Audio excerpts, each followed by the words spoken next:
Here's a really quick history of the West Village. Emphasis on really quick here because this neighborhood is quite storied and there's only so much I can pack in just a few minutes. Until the 1950s and 60s, the West Village was simply considered part of Greenwich Village.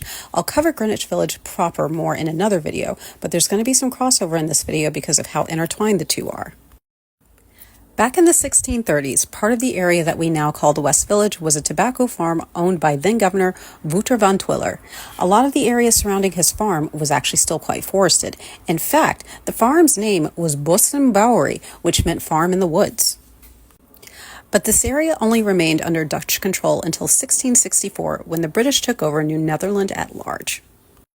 Like much of Manhattan, there's no buildings from the 17th century left in the West Village, and hardly any 18th century ones either due to fires which ravaged the city. But one spot does still stand, and that's this building, 77 Bedford Street, which was originally constructed in 1799. It's since been altered quite a bit, but it's got a lot of its old bones. In the early 20th century, the West Village, as part of Greenwich Village, gained a reputation for having a bohemian culture.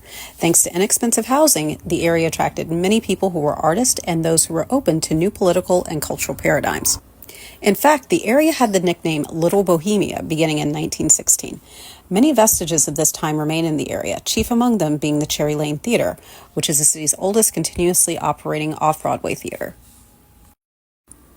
This cultural openness provided the perfect backdrop for the LGBTQ community to thrive, and the neighborhood is home to the Stonewall Inn, which was the site of the Stonewall riots. These riots were considered to be one of the key turning points in the queer and trans community's fight for equal rights.